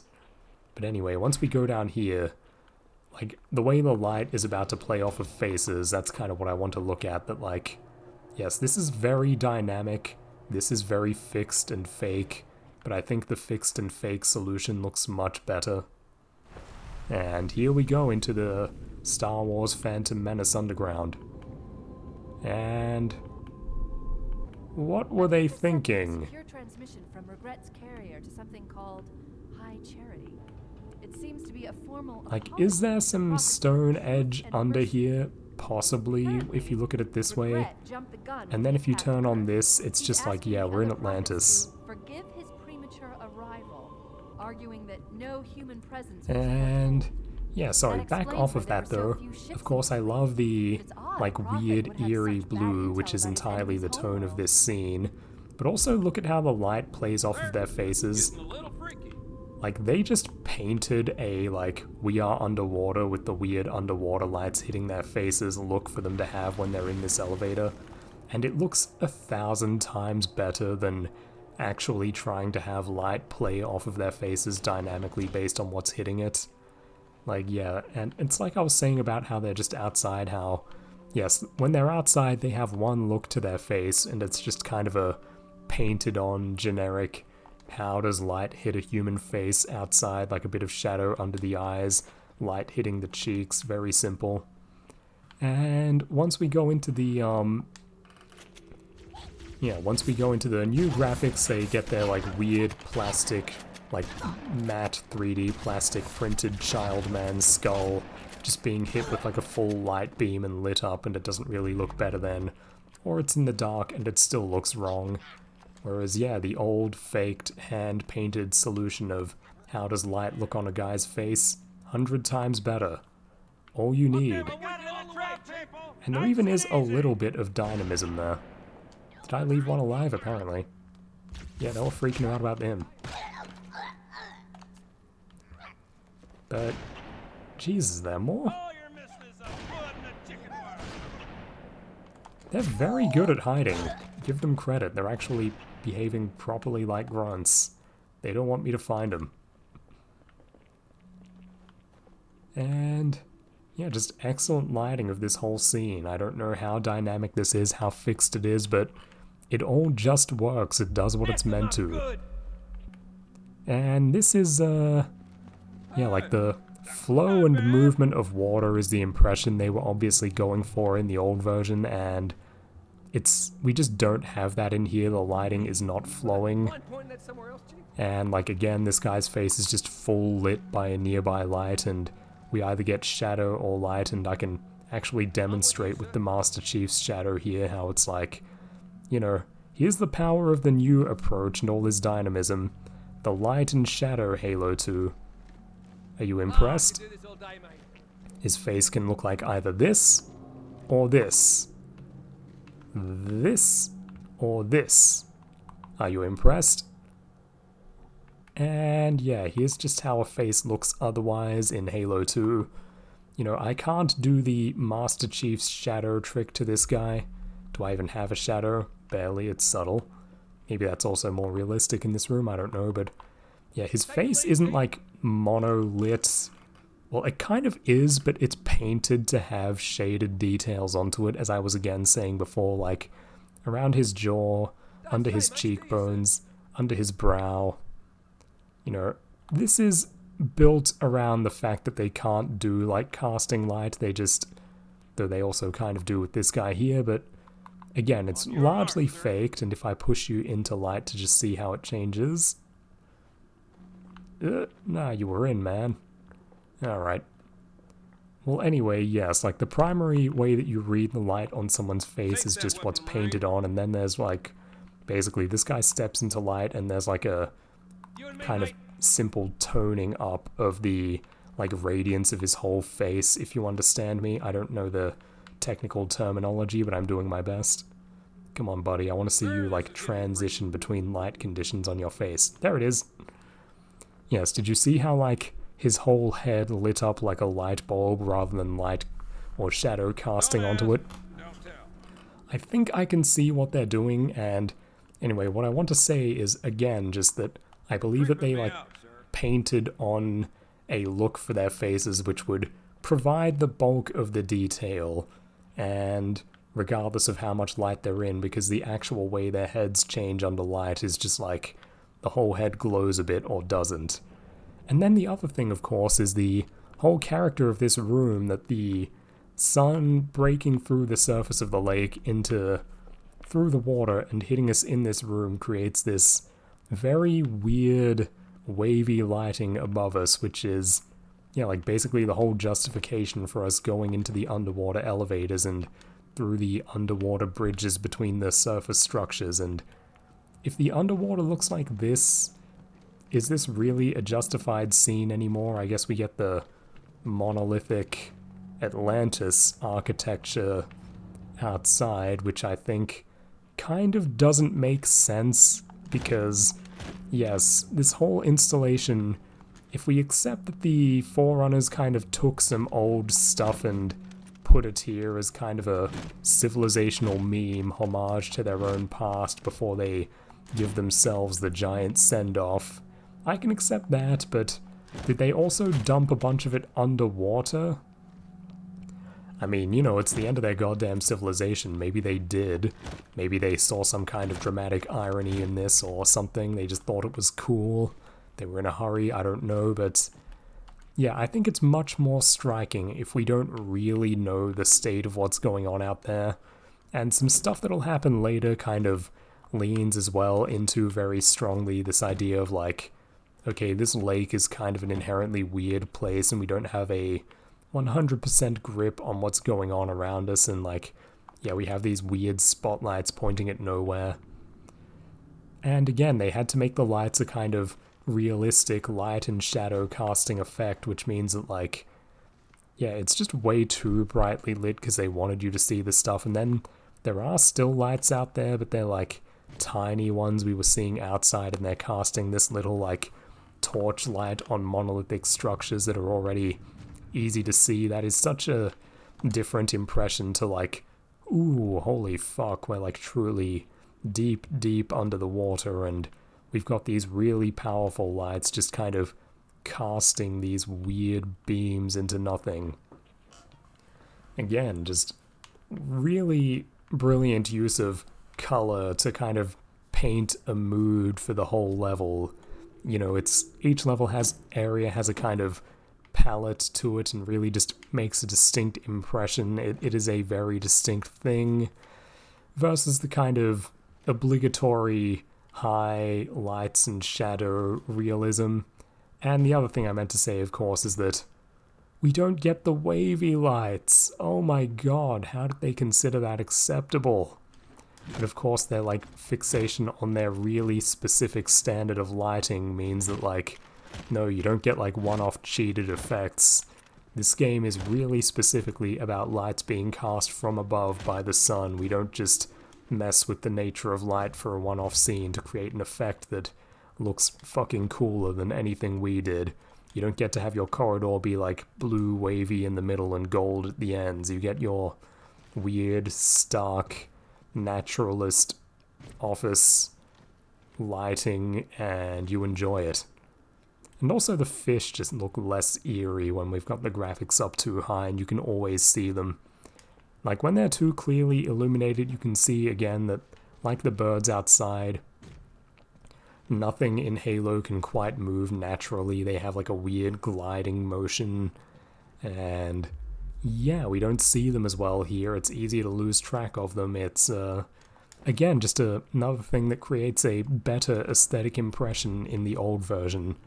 But my point is not to just shit on the new version. I'm trying to compare and contrast approaches and talk about this game as realization of its own premise.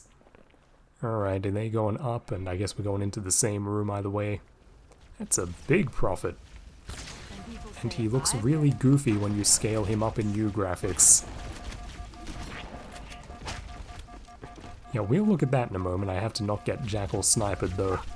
Oh, and there's drones. Yeah, the drones are alright. I don't hate them. When they show up, they're mildly interesting. They're just something you fight in a different way. I really liked how his eyes looked there, glowing as he looked at me. Did you see me actually, like, stop for a moment unplanned just to appreciate how good that looked spontaneously? I bet this whole area... Hey there, Mr. Blue Bastard! You're gonna die! Anyway, yes, this whole game is kind of obsessed with its ability to cast natural lights at you, but I really don't think that when it's trying to, this game has any shadows that are as impressive as the fake, deliberate ones in the original graphics. Like, it was one of these areas on the other side that really impressed me, and yeah, look at that.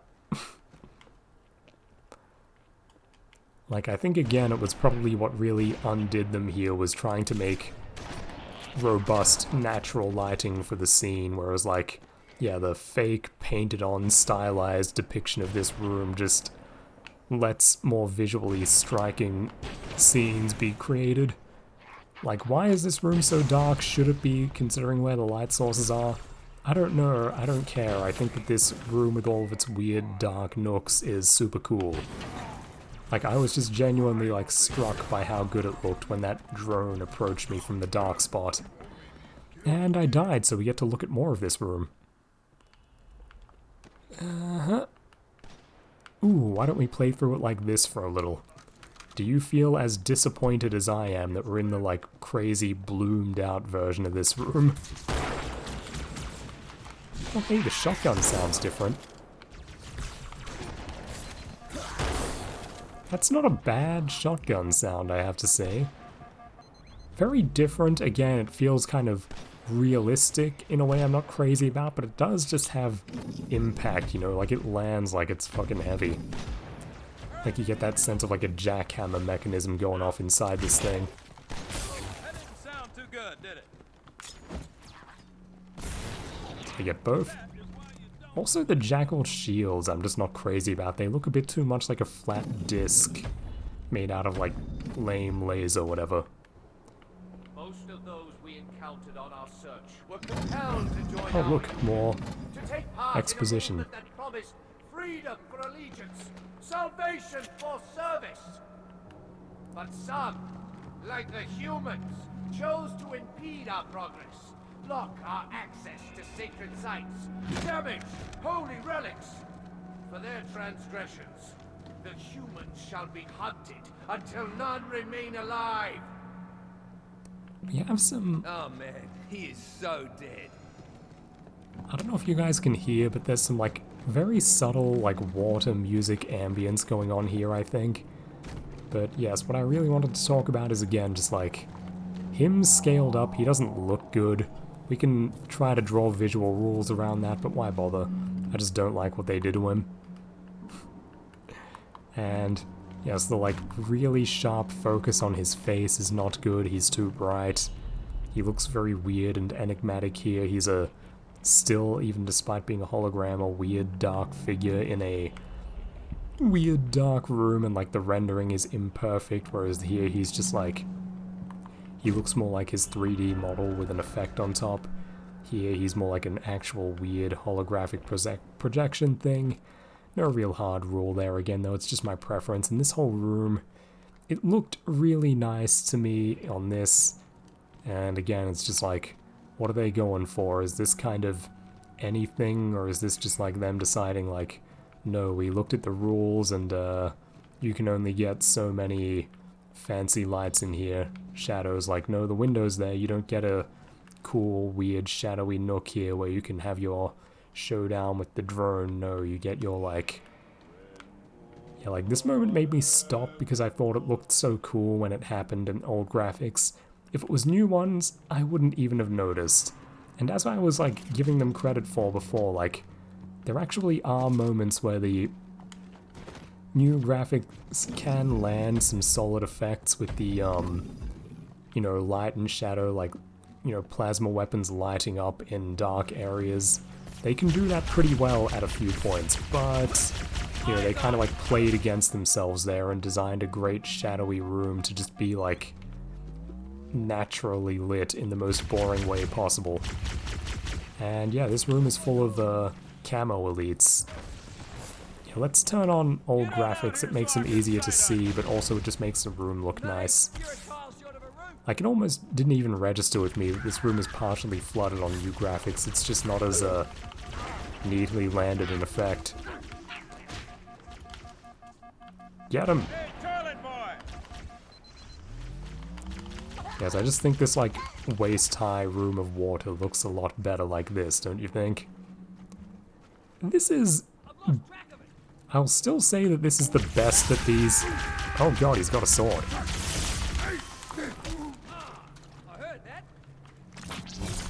Oh man, they killed the sergeant. Oh well. Me and you, buddy. I was just saying, before I got distracted by that, that this, I think, is the best that one of these rooms in this water sequence has looked, because, you know, it's actually forced to be something by the presence of the water. I still think it loses to the original just because this is like the wavy room times 10. It's just even more watery, but, you know, the clear water, rather than saying it's worse, I'm just going to say, like, no, this is just something. I actually like what they've done with it. It looks good. This is fine. This is an alternative rather than a downgrade. I'm perfectly happy with this room, but again, just, nah, it probably just loses because, again, we actually have color in this incarnation. Sorry if this is degenerating into me going into every room and just saying, like, color versus shadows, but it's what the game is doing. It's just dominating my thoughts. But you know where your right arrow key is, so if I'm ever getting tedious, just keep going till I sound like I'm interesting again. But yeah, this whole water level, again, I really like the, like, bottom lit thing they've done with him here. And that just becomes kind of like generic Biden game, like, look, he lights up as we pass the lights. Like, no, give me like fake lighting, like underlit from below regardless of where particular lights around us are. It sells the impression perfectly well that we're like underwater with weird lights going on. In fact, it sells the impression 100 times better. Very well encrypted message from the Prophet of Truth. Let me just back and forth Listen a few to this. times while Cortana Your talks. haste has jeopardized the fulfillment of our covenant, threatened our grand design. That you shall be spared a public display of our contempt is thanks only to Mercy and his wise counsel. Truth, Mercy, Regret. 3 prophet hierarchs. Killing Regret should shake up the covenant leadership. But frankly, it sounds like you might be doing Truth a favor.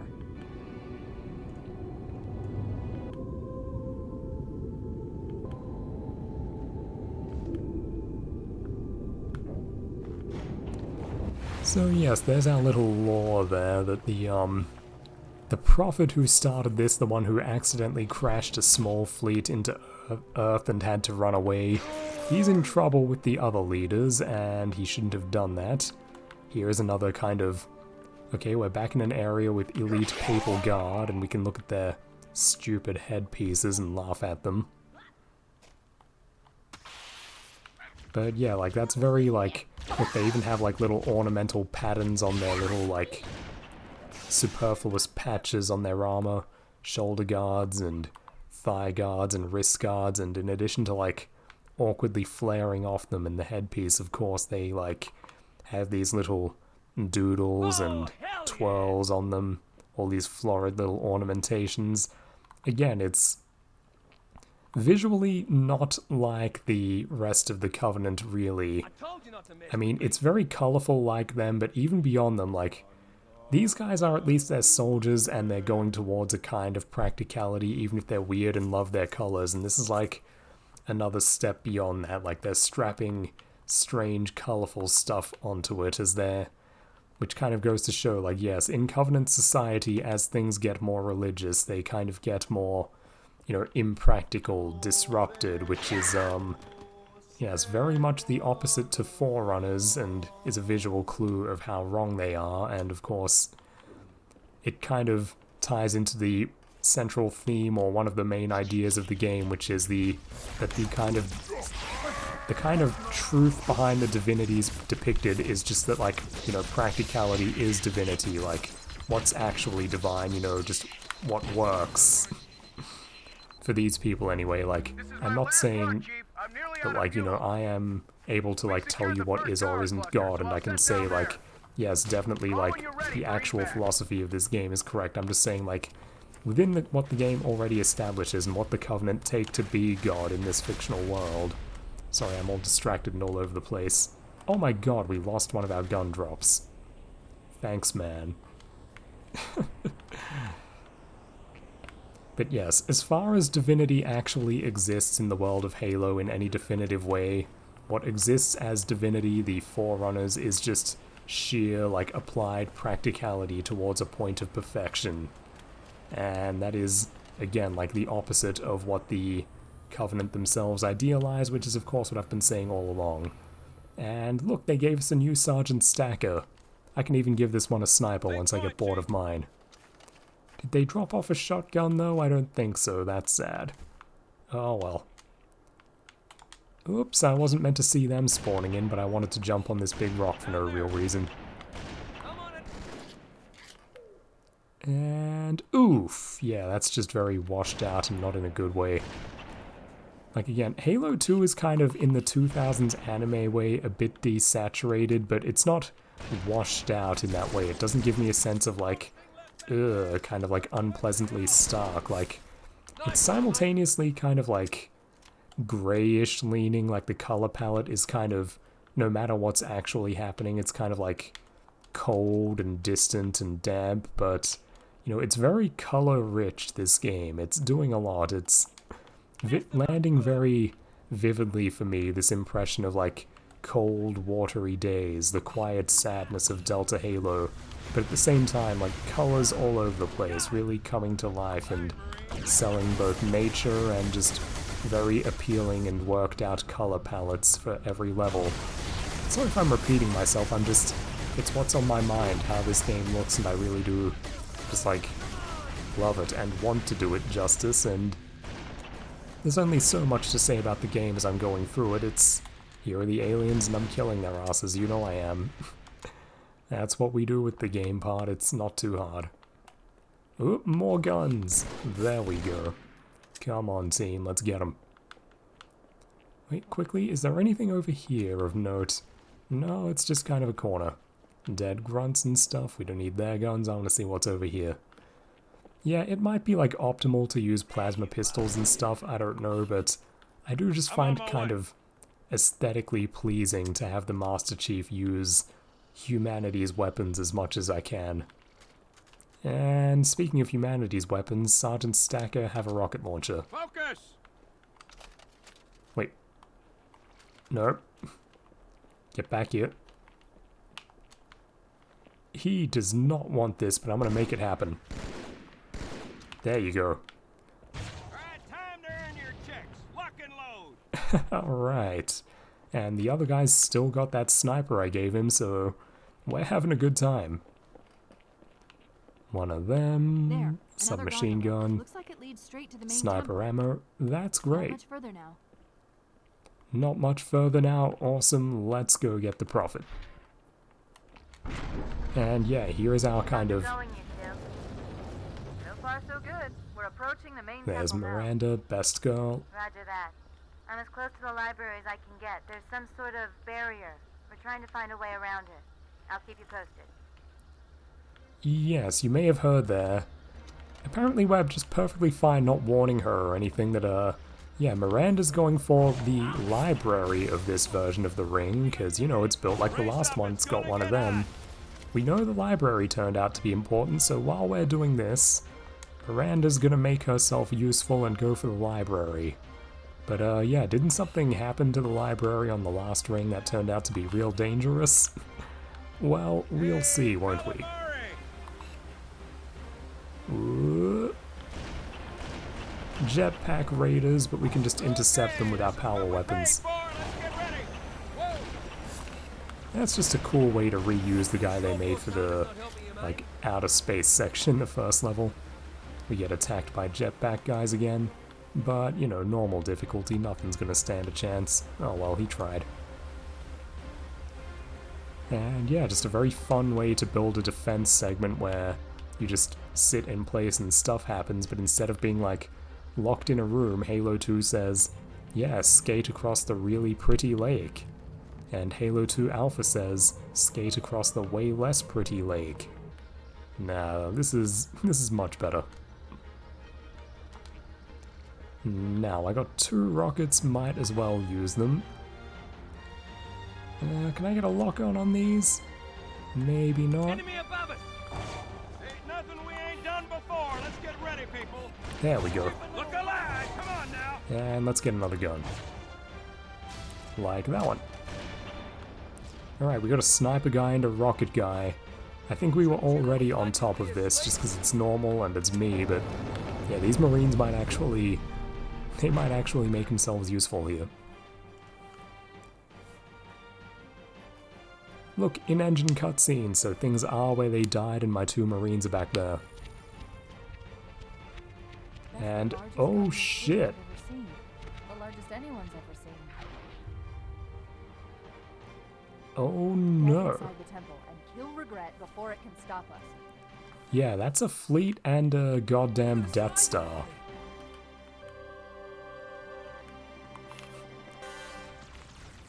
And yeah, let's go clean that up. Good job, rocket guy. Yeah, these Marines, they've just about got this. 2, like, really strong weapons between them. And kind of the natural buff Marines get, they don't run out of ammo, so you give them a weapon where the limitation is ammo, like the rocket launcher, and he's just laughing. He's gonna fire that thing 100 times if I let him. But yeah, now we're coming to the end of our mission, which... Multiple waves of phantoms. Too many. Yes, if you remember, the goal of this level was killing the Space Pope, so we've got to go do that, and being the Space Pope, he's surrounded by space honor guards, and yeah, I'd better take one of these instead of a gun. We are going to be surrounded by space Swiss guards, and my guys will be in a lot of trouble. Actually, that might not even be good up close. They're just going to get cut up with swords. But Warriors, attack! The demon must die! look out, he's in his chair. There's the target. Take him out.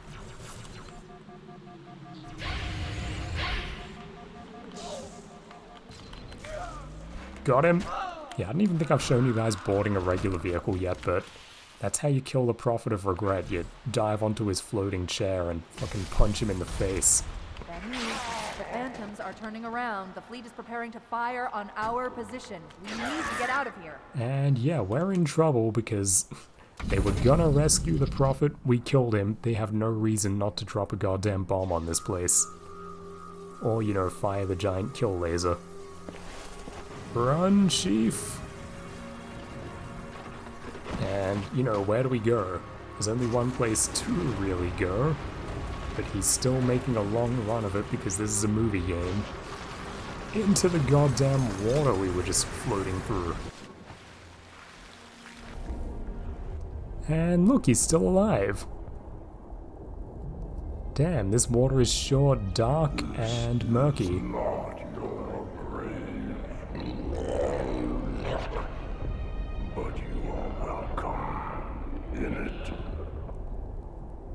And look at that. Kind of reassuring, a voice tells us this is not our grave. But who the fuck was that? Why did giant monster tentacles come out of the bottom of that lake? And of course, do you understand what I was saying earlier? The impression of that lake is really undermined if you make it super, really, like, bright and easy to see in the depths of it, as opposed to it being, like, blue-black below the surface.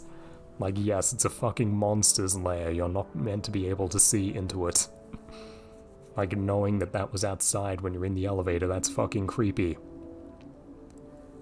And yeah, this cutscene is important, and I guess we'll play it and then get to the next run of levels. And look, the elite Swiss Guard have been completely humiliated. And now their ornamental, stupid hats go to the Chadrilhane. The brutes. And as you can see, they don't quite look proper in it. Also, it's, I think, a bit clearer when it's on the brute head that it's kind of based on samurai armor as well. Are you questioning my decision?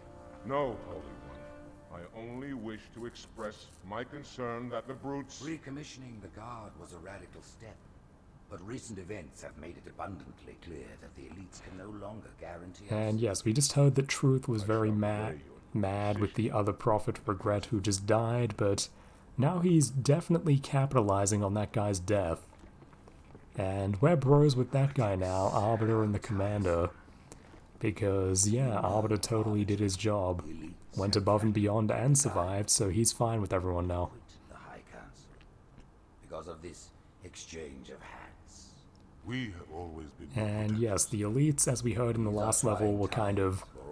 The beginning of the Covenant was the elites and these guys getting along, and now these guys have kind of... Yes, shit all over the status of the elites and just treated them like retarded failures who ruined everything rather unfairly. Prophecy that other rings would be found, and see how our faith has been rewarded. Halo! Its divine wind will rush through the stars. And yes, he just said divine wind. There's a bit of Japanese in Covenant culture, but especially the elites.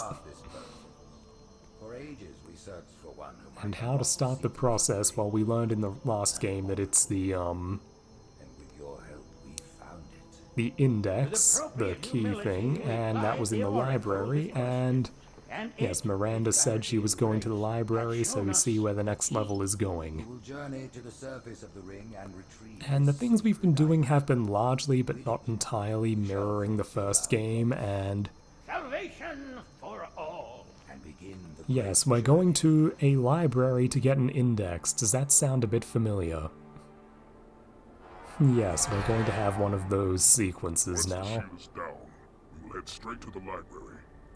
I do not wish to keep the Hierarchs waiting. The human that killed the Prophet of Regret. Who was it?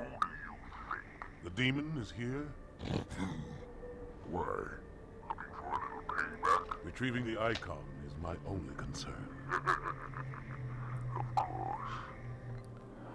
And yes, the leader Sasquatch the albino, he's a bit of an asshole, but he's not stupid either. And here we go. Next level is another Arbiter adventure, and I do like this guy.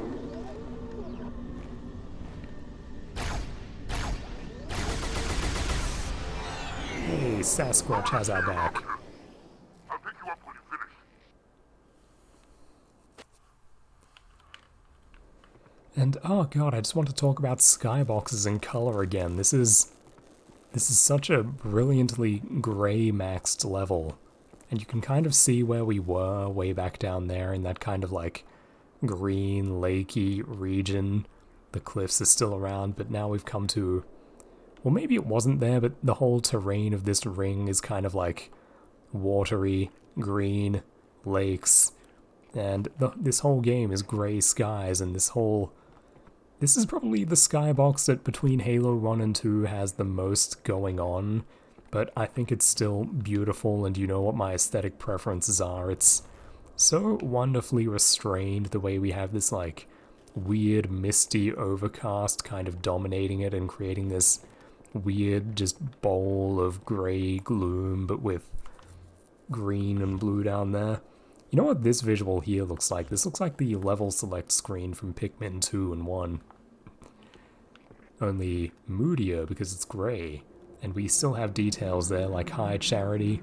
If you haven't played these games or haven't, like, put it together, that's where we were just talking to the prophets before. That's actually the capital city of the Covenant. It's a gigantic, yes, Forerunner ship that they turned into a Death Star city, and 500 gajillion Covenant live inside that thing. And it can move, so they just have a gigantic fleet moving with it, and they brought it to the next Halo they found, because finding a Halo is a big goddamn deal. And, oh yeah, I didn't turn around and show you the whole establishing scene of this level. The Arbiter is not the first guy they've sent into this fun place, and doesn't this feel a bit like another Halo level that we show up and the party has already happened? Oh god, I do love these games, they're so cleverly put together. And again, Halo 2, they're the same but different in a way that I find very charming. And a point I wanted to raise as well is that whole last level, the idea of a level and sequence of the game built around assassinating a prophet, you know, kind of an alien boss on the ring who we have to kill. I'm pretty sure up to a decent way into production that was in the design documents for Halo 1. And it was meant to be part of the game that the Master Chief would kill a prophet in Halo 1, and that would just be a part of the game, just a way you would be doing something different back when they envisioned the game as much larger and having more going on. You know, of course, hard production, they had to keep cutting and cutting and cutting, and it's kind of a miracle what we ended up with still felt cohesive, which of course I attribute to the fact that it was just built on such a thorough base that there is kind of an innate interconnectedness to everything. But yeah, and then, you know, like how Halo kind of grew out of the shared Jones, Kirkpatrick, and the nerd team kind of mountain of draft work and designing and thinking that they're doing, that, you know, Marathon had ideas to spare. Halo 2 has that relationship as well to Halo 1, that when you really just, like, think on an out-of-control level and, you know, just, like, do insane concept work and never stop with that, you're always going to have more than you use, and that can always, you know, it can come back around some other time, and, you know, that's a smaller example there, just that, yeah, an idea they had, they thought it would be a really cool level, they clearly wanted it pretty seriously, was killing an alien religious leader as the point of a level. Didn't get into Halo 1, we got it here. And another kind of big one from Marathon to Halo, just to give an example of the kind of thing I'm talking about, is that zombified aliens were meant to be a big part of Marathon at one point. I don't think they were meant to be a kind of big world-ending threat, but they still had the idea that, like, an ancient bioweapon would get loose and, like would kind of create three-way fights between you and the aliens, as, you know, in certain areas where this thing is loose, it's going to be just like wreaking havoc among the aliens. That was an idea that Bungie were into, and, you know, Marathon 2, they didn't have time to work that in, or they lost enthusiasm with the idea, decided it wouldn't be worth the trouble. But, you know, it stayed in the ideas pile, and then it worked its way back into Halo. But I know it wasn't like too worked out at the time, because the story of how the Flood look, that specifically emerges with Halo and Rob McLeese, who is, you know, he's known as the gun guy, like that's how I'd sum him up in like a meme sentence, the survivalist guy who designed the guns, but he really did like a lot of really thorough visual design work top to bottom, and like, you know, largely credit for how the Flood look belongs to him. And the story is that, like, no, he wasn't reading like notebooks of scrapped ideas from Marathon 2. I mean, he got told about the Flood, but like they didn't have drawings or anything, and what inspired him was, it was either him or someone he knows, someone got hit on the thumb with a hammer, and that left like a fucked up injury, and then that got infected, and it was his or someone else's, I don't remember, but the story is that Rob McLeese sees this thumb, like an infected human thumb. It's all sick and, like, you know, you got blood and various humors and fluids pooling and spilling, and it looks really goddamn gnarly, just like this totally infected and damaged appendage. And, you know, McLeese is just thinking like, hey, I'm meant to be designing like demented, falling apart, weaponized biology. This is perfect. And, you know, he gets his pencils and he draws this sick thumb, and yes, that drawing becomes like the basis of how the Flood looks. So yes, why do the Flood look like they do? Like, what are they channeling? Like, they're not quite zombies. Yes, they're meant to look like infected, sickly flesh, and specifically the like Genesis drawing was a relatively realist sketch of an infected thumb. And, you know, I actually think even like fairly far back as a kid, I thought they kind of looked like thumbs. You know, specifically, I mean like the infected elite model from CE, and the comparison I made was, do you remember that fucking movie Spy Kids, how they were like the thumb-headed men? Look at the infected elite from Halo Combat Evolved, and then look at the thumb-headed men from Spy Kids. Do you see it? I kind of saw it all that time back, and, you know, it was a strong enough aesthetic impression that, like, when I read the Rob McLeese story, it all came back to me, it came together. Okay, that might be enough musing for the minute. We can talk a lot about this level and how we get to see lots of neat little Forerunner stuff in action, and I think I will leave that for next time, because I spent 500 gajillion hours in the forest talking about what I think of the attempts at making scenes visually dynamic and interesting through shadows and light. Sorry if that got very boring, but it's just something I was interested in exploring tonight. It's really, just once I see it, I can't stop thinking about it, how like they're just really nuts about that. But there's a lot more we can talk about. We're about to go into a place where there's no sunlight, so don't worry, we won't be worrying about that for a while. Last thing I might hit you with is the, let's do a quick look at what they did here. This is pretty good on the whole. I'd say they mostly preserved it. The ground looks more like something they actually rendered than a like skybox that extends below me, which I consider actually a bit disappointing. It frankly doesn't look as good to me. Like, no, give me the like Pikmin map screen. I think it looks better than the like weird ultra low res like randomly Minecraft generated spread of terrain you put below me. Like, the edges of that lake look cheap. Like, no, just fake it, bro, it looks better. High Charity is just more High Charity. It glows more, we can see its outline more clearly. That's alright, but yeah, I really like the weird, moody, smoky, like ultra grey look here with that as like, yes, it's an impression of civilization, but very faint in distance as opposed to dominating the sky. Again, you know, there's no rule saying you have to make it faint. It feels better that way. I'm not going to pretend that, like, oh, it's a mystery. A mystery is inherently compelling. You have to make everything mysterious, you know. Pull rules out of my ass from nowhere. Like, nah, every approach can be justified just for the sake of, you know, being its own thing. They wanted to do it this way, they thought this would look nice. My preference is this.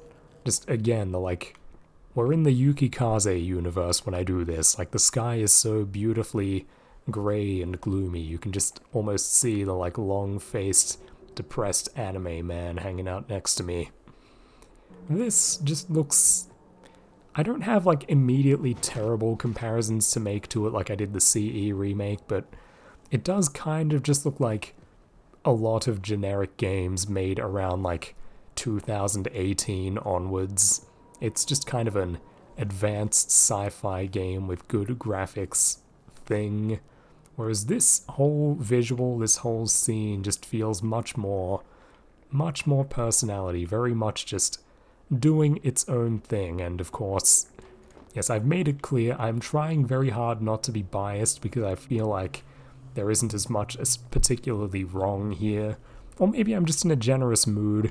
Obviously, I really do prefer the old look of Halo 2, and yeah, I really have to say that it's not a game I considered, really amazing, one that I am moved a lot by. The last time I played it, it pleased me a lot, my impression of it rose a lot, but now playing it again, my impression of it is going up even higher, just looking at it really thoroughly alongside another interpretation that I do not care for as much, and just, you know, the more I read about Bungie, of course, I respect them a lot more and more every time I do. Yeah, my impression of this game has just been steadily rising for a few years now, and, you know, if I still had the list up and running, you know, a new project gets going, we'll have new lists eventually, people, won't that be fun? Yeah, this might make the Anthony's Favorite Games list, and that's not too long a list, it's 30 titles at the most. Halo 2 makes it, so yeah, good job, team. Bungie gets on there with 2 Halos. Good job. Very, very cool stuff. This game is just... yeah, it's just a game that impresses me top to bottom. Maybe more games, if they want to impress people, they should come with a little built-in comparison piece showing you how they could have done it if they were just a bit less on the ball, a bit less focused, a bit less of a worked out idea of what they were doing, tools that are less personal and idiosyncratic. You know what I mean. Okay, I said I would leave it here, and I will. We will explore this whole Neo library next episode, and yeah, gee guys, I wonder what's going to turn up inside the library. What could that be? Who knows, but we will find out soon. Will the next video be tomorrow?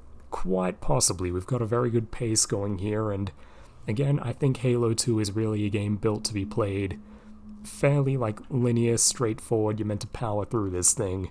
We're going relatively slow here, but by the standards of my channel, at least at the rate of output, we're going very slow in terms of in-game hours, but video output is doing great, and I feel good about that.